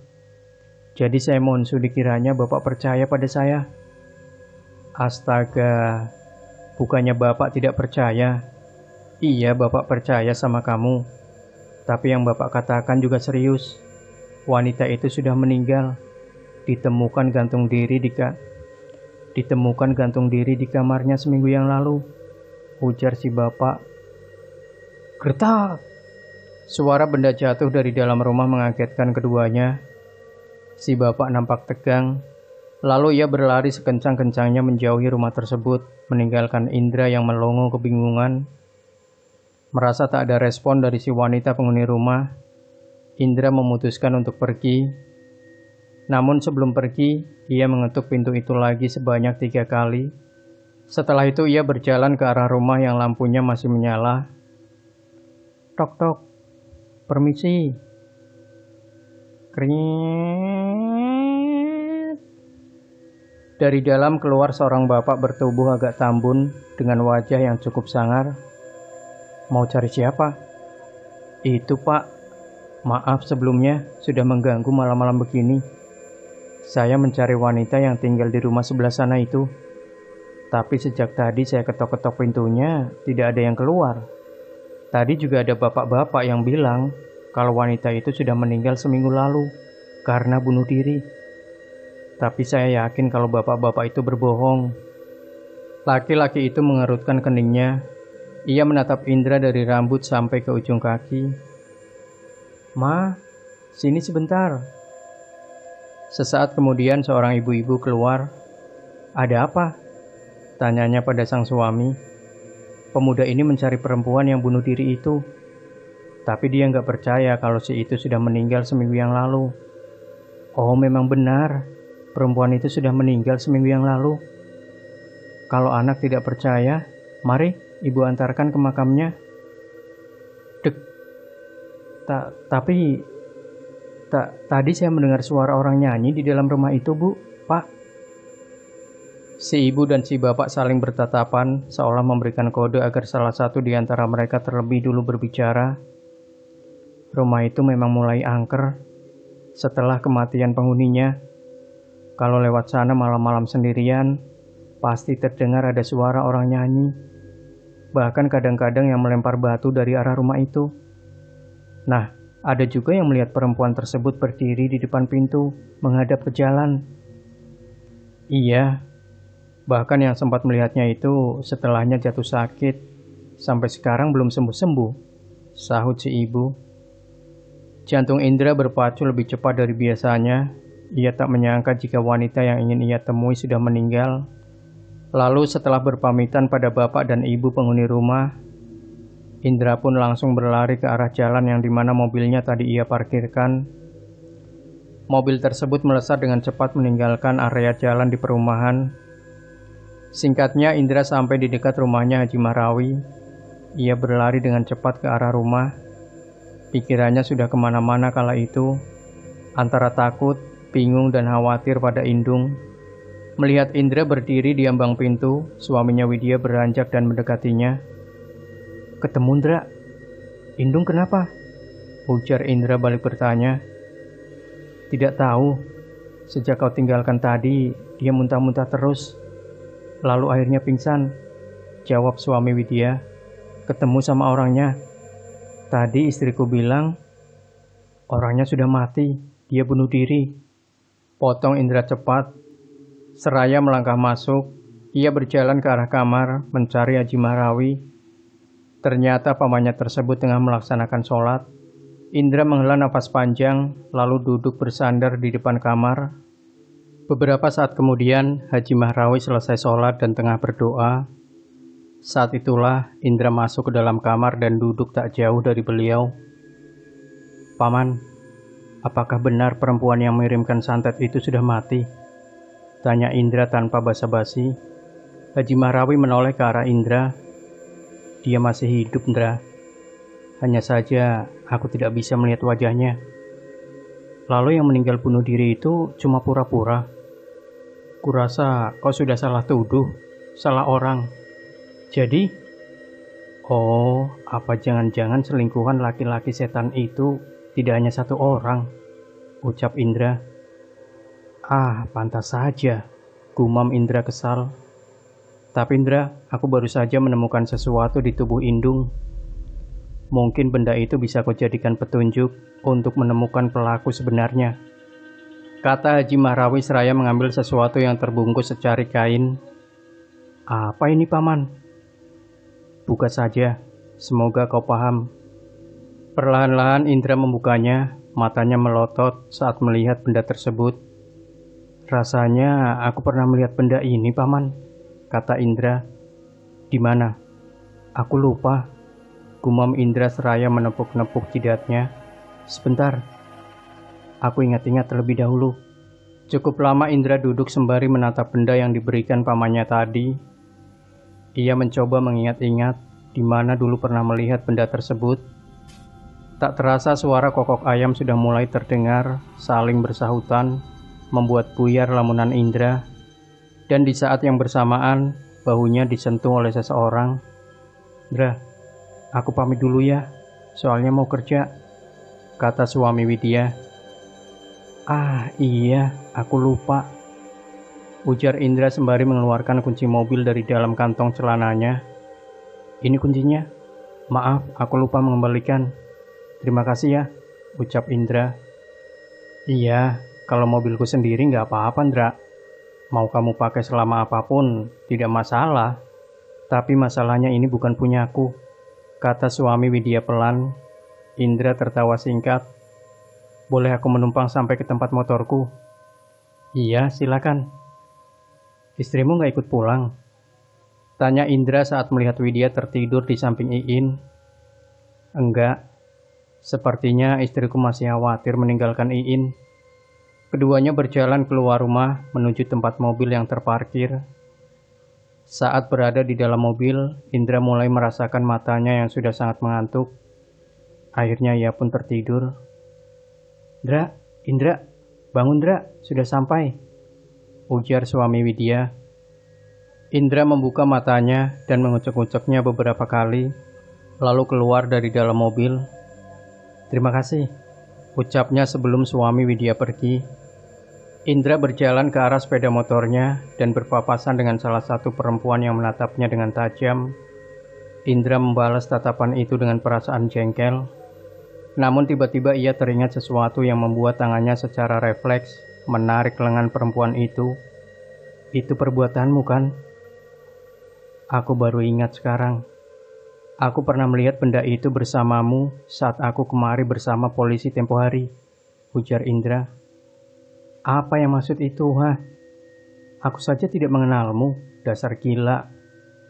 Sekarang katakan padaku, kenapa kau melakukan itu pada Iin, ha?" bentak Indra. "Lepas! Aku tidak kenal denganmu, dan aku tidak mengerti dengan apa yang kau katakan," teriak perempuan tersebut. Dan karena teriakannya itulah, orang-orang di sekitar sana ramai berdatangan, dan suami dari si wanita yang merupakan ipar dari Iin langsung keluar rumah. "Ada apa lagi ini ya?" bentak suami si wanita. "Kau tanyakan pada perempuan jalang itu apa yang sudah ia lakukan dengan saudaramu, hingga mengakibatkan Iin yang harus jadi korban. Kurang puaskah kau setelah tadi malam komplotanmu itu mengamuk di sini dan mengakibatkan ibuku langsung jatuh sakit? Sekarang apa lagi?" "Cuy!" Indra meludah dan tanpa basa-basi, ia yang sudah panas sejak tadi langsung menghajar lelaki bertubuh gemuk itu hingga terjungkal ke tanah. Namun perkelahian langsung dilerai oleh orang-orang yang sedari tadi menonton percekcokan tersebut. Saat tubuh Indra dipegangi oleh beberapa orang, ipar Iin itu berkata, "Kau ingat ya, masalah ini akan berlanjut sampai ke pihak yang berwajib," ancamnya. "Lanjutkan, aku tidak takut sama sekali," bentak Indra. "Dan kau, awas kau. Secepatnya aku akan membuktikan pada mereka semua tentang perkataanku tadi. Kau akan menerima hal yang sama dengan apa yang Indung rasakan," ujar Indra saat perempuan yang merupakan istri dari iparnya Iin tersebut masuk ke dalam rumah. Setelah itu Indra langsung pergi menaiki motornya. Ia melaju dengan kecepatan tinggi, menyibak kabut di sepanjang jalan pagi itu. Tiba-tiba, cit, bruh. Hampir saja Indra menabrak orang, andai tidak cepat membelok dan menabrakkan motornya ke tempat sampah di pinggir jalan. Indra celingukan dan mencari-cari anak kecil yang berlari di jalan tadi, namun tidak ada siapa-siapa di sana, selain dirinya dan tempat sampah yang sudah terbalik karena ditabrak. "Kemana anak itu?" gumam Indra. Setelah mencari di sekeliling tempat tersebut, akhirnya Indra pulang. Karena tak jua menemukan anak kecil yang hampir tertabrak tadi, tak lupa terlebih dahulu ia membeli beberapa lembar baju tidur untuk Iin dan kedua orang tuanya, juga makanan untuk mereka. Saat sampai di rumah Haji Mahrawi, terlihat Widya sedang duduk di depan pintu dengan mata yang masih sembab. "Iin sudah siuman?" tanya Indra seraya memberikan bungkusan baju pada Widya. "Belum, Dra. Aku takut sekali terjadi apa-apa pada Iin," jawab Widya. "Makan dulu, Wid, nanti sakit," ujar Indra sebelum masuk. Saat berada di dalam, ia memberikan bungkusan makanan dan baju-baju tersebut di dekat orang tua Iin. Lalu ia masuk ke arah dapur. Indra membersihkan tubuhnya dengan air yang berasal dari sumur. Indra menutup matanya saat segayung air dingin membasahi kepalanya. Pikirannya masih tertuju pada istri dari iparnya Iin tadi, bagaimana caranya membuat perempuan itu mengaku dan menyudahi semuanya. Tiba-tiba dari dalam rumah terdengar suara teriakan histeris ibunya Iin, yang membuat Indra bergegas menyudahi mandinya. "Astaga, Iin!" gumam Indra saat melihat darah yang terus-terusan keluar dari mulut Indung. "Widya, kau bisa naik motorku kan? Cepat panggilkan dokter, Wid," suruh Indra seraya melemparkan kunci sepeda motornya ke arah Widya yang terus saja menangis. Widya berlari keluar rumah, dan beberapa saat kemudian suara sepeda motor yang dibawa Widya menjauh dari halaman rumah. Sementara di dalam rumah, Indra memeluk erat tubuh Iin. Ia membersihkan setiap darah yang keluar dengan tangannya sendiri, tanpa ada rasa jijik sedikit pun. Orang tua Iin yang melihat perlakuan Indra pada anaknya sangat tersentuh dan terharu. Diam-diam mereka mulai mengagumi kebaikan pemuda itu pada putri mereka. Haji Mahrawi masuk ke dalam rumah dengan membawa 2 buah jeruk nipis dan daun sirih badampuk. Daun sirih diremuk-remuk dan langsung dimasukkan ke dalam mulut Iin. "Tutup mulutnya, Ndra. Jangan sampai sirih itu keluar." Jeruk nipis diusapkan ke kepala Iin hingga kaki, lalu dibelah menggunakan pisau. Dan anehnya, ketika terbelah isi jeruk nipis tersebut sudah membusuk, padahal kulitnya masih berwarna hijau segar. Sirih itu hanya dapat menahan darah yang keluar dari mulut. Bagaimana dengan benda itu? Apa kau sudah tahu siapa pemiliknya? Indra menghela nafas, lalu ia mengangguk. Istri dari iparnya Iin. Tapi saya masih mencari buktinya. Apa kamu yakin? Ya, saya yakin. Karena saat melihatnya tadi, saya langsung bisa merasakannya. Tidak berapa lama kemudian, dokter yang dijemput oleh Widya datang. Bagaimana keadaan Iin? Tanya Widya.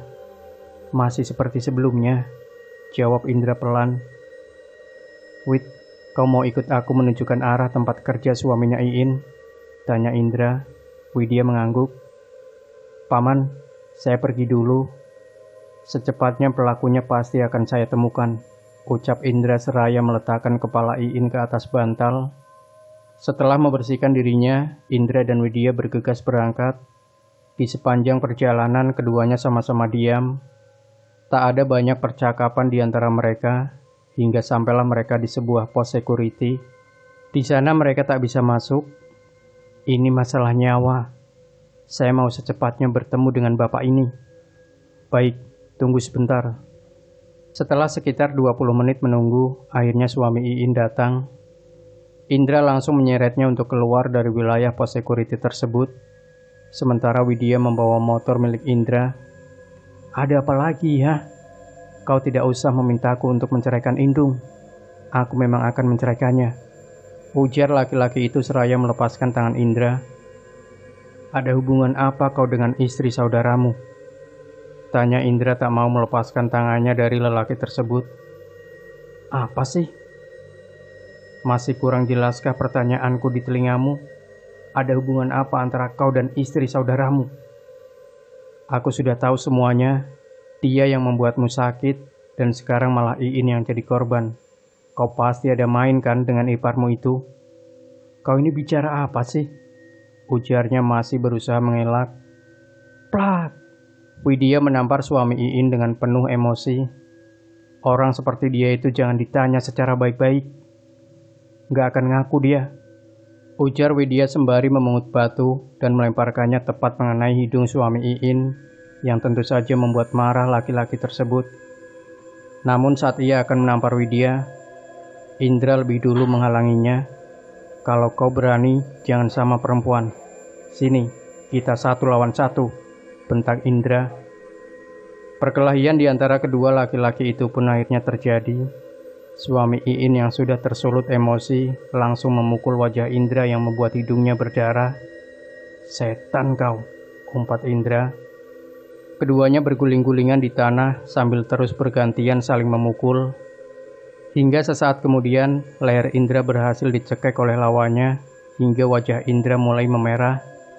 Namun Widya yang berdiri tak jauh dari situ, langsung mengambil sebuah batu dengan ukuran setelapak tangan, lalu memukulkannya ke kepala suami Iin, hingga laki-laki itu tersungkur.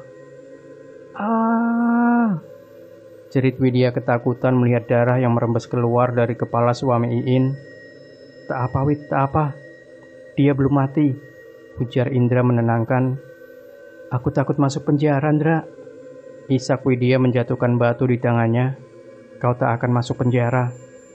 Sekarang bantu aku angkat dia ke atas motor. Kita bawa dia ke rumah pamanku, biar nanti kita paksa untuk mengakui semua perbuatannya.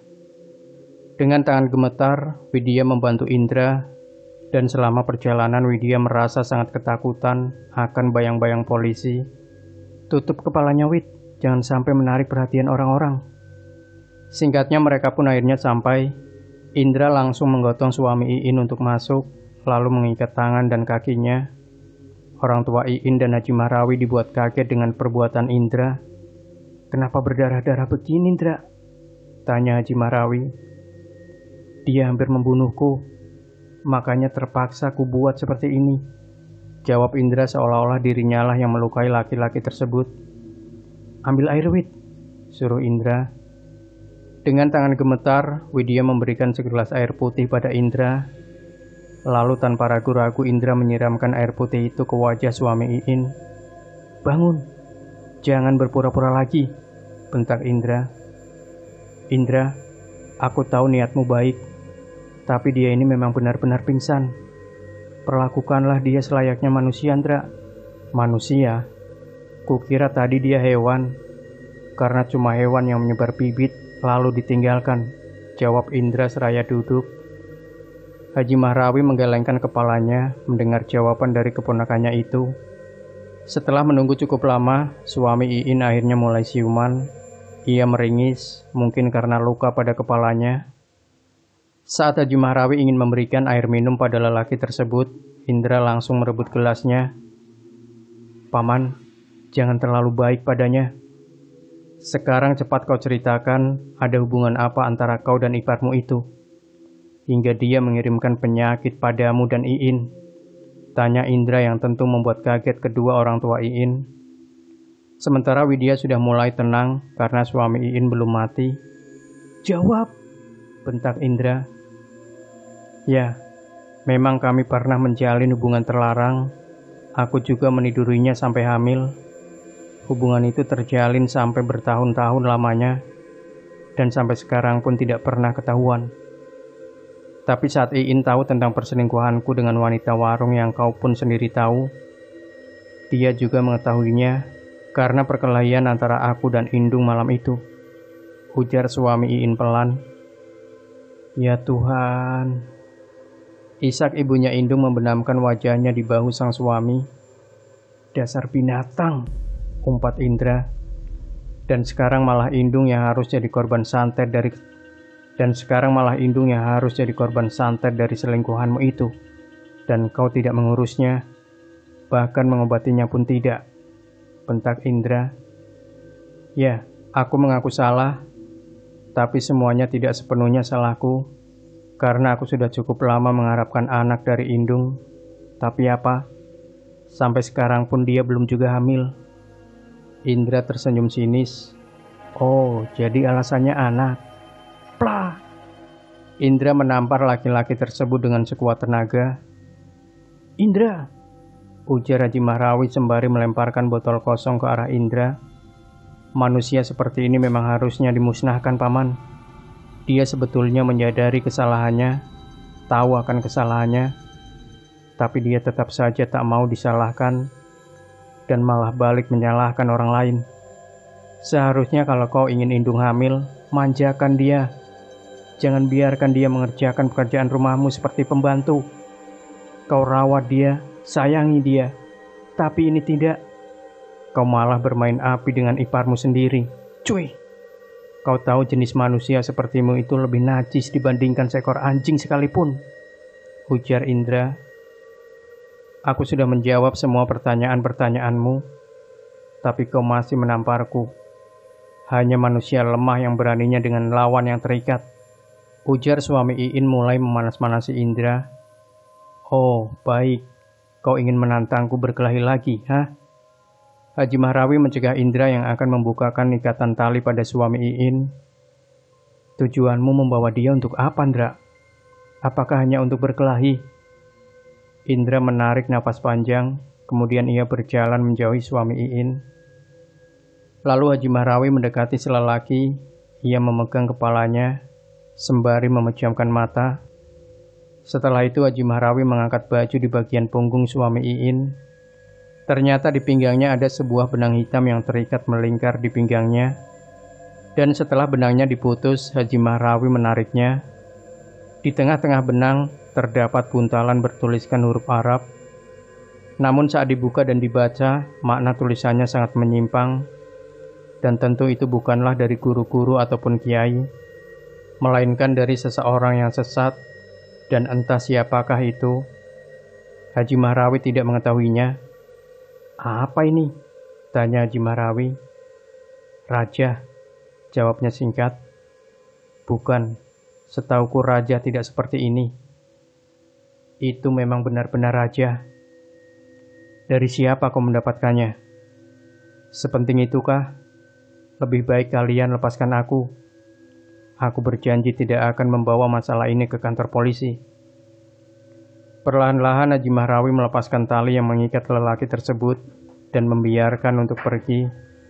Di luar rumah Indra kaget melihat suami Iin keluar sambil tersenyum sinis kepadanya. Saat keduanya hendak bergelut, Haji Mahrawi keluar dan menarik tangan Indra untuk masuk. "Indra, tolong carikan aku mayang dan daun tawar 1000, kata Haji Mahrawi. "Hah? Daun apa?" "Paman, kau tahu, aku tidak pernah melihat daun yang disebutkan itu. Jadi, aku tidak tahu, tapi kalau mayang, aku bisa mencarinya." "Ya sudah, kalau begitu carilah." Indra masuk ke dalam kamar pamannya dan mengganti celananya dengan celana kain longgar.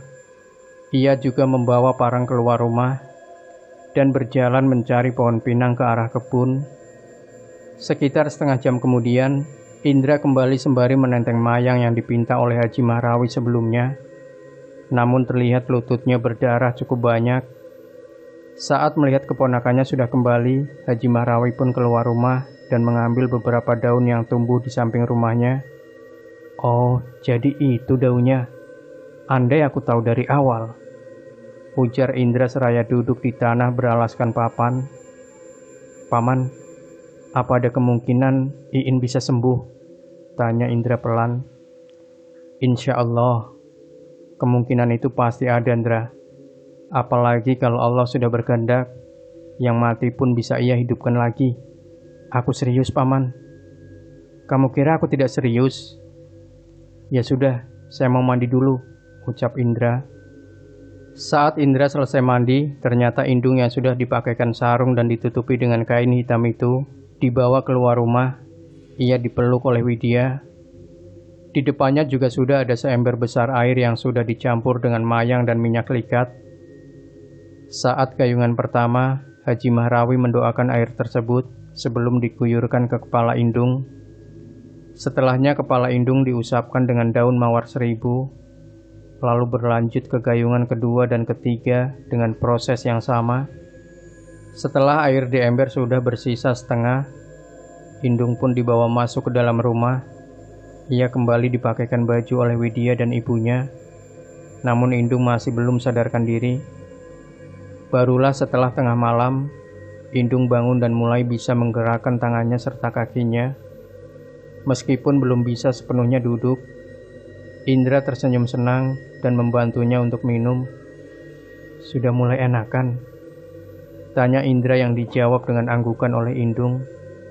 "Syukurlah kalau begitu," ucap Indra. "Kamu mau makan, In? Aku ambilkan makanan ya?" kata Widya tak kalah senangnya. Iin menggeleng pelan. "Ya sudah, kamu istirahat lagi ya, biar cepat sembuh," kata Indra seraya membantu Iin untuk kembali berbaring. Ia juga mengusap-usap kepala Indung agar wanita itu bisa terlelap lagi. Orang tua Indung yang berada di dekat mereka nampak tersenyum. Hari-hari telah berlalu, kini Indung sudah mulai bisa duduk dan berbicara lagi, dan tentunya sudah dibawa pulang ke rumah orang tuanya. Indra juga setiap hari berada di sana, bahkan ia juga rela tidur sempit-sempitan di rumah tersebut. "Hai," sapa Widya yang baru datang pada Iin dan Indra yang sedang berjemur di depan rumahnya. "Kau bawa apa, Wid?" tanya Indra. "Apa? Mau minta?"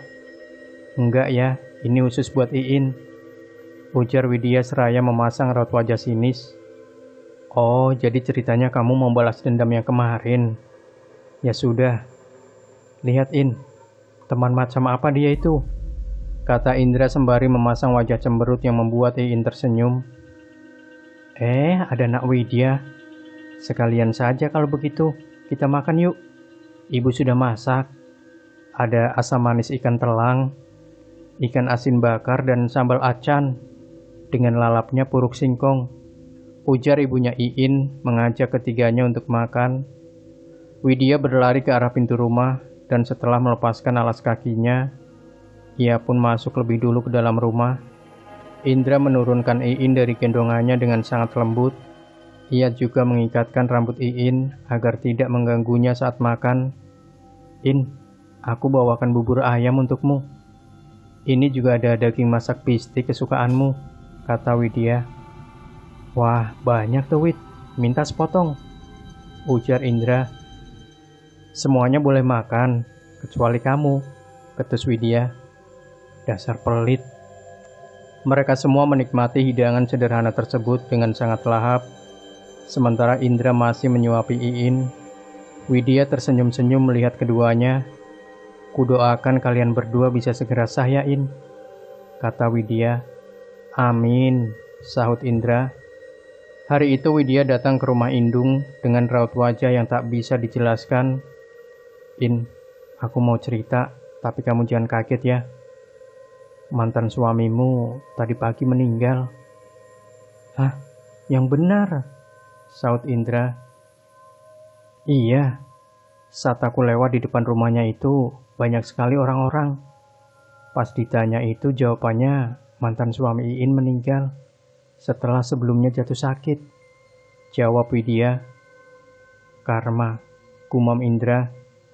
Iin masih diam. Ia tak tahu harus sedih atau senang ketika mengingat ia diperlakukan dengan tidak adil oleh mantan suaminya itu. "Iparnya itu bagaimana?" tanya Indra.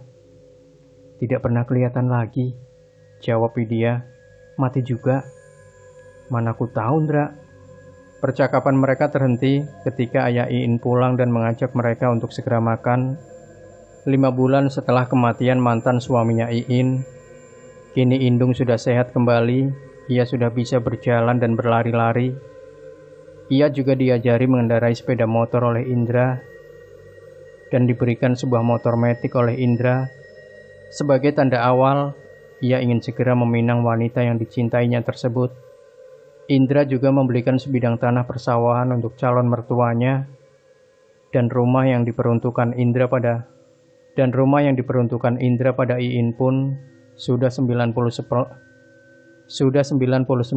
jadi, tinggal perabotan dalamnya saja yang masih dicicil. "Widya, terima kasih ya, Wid.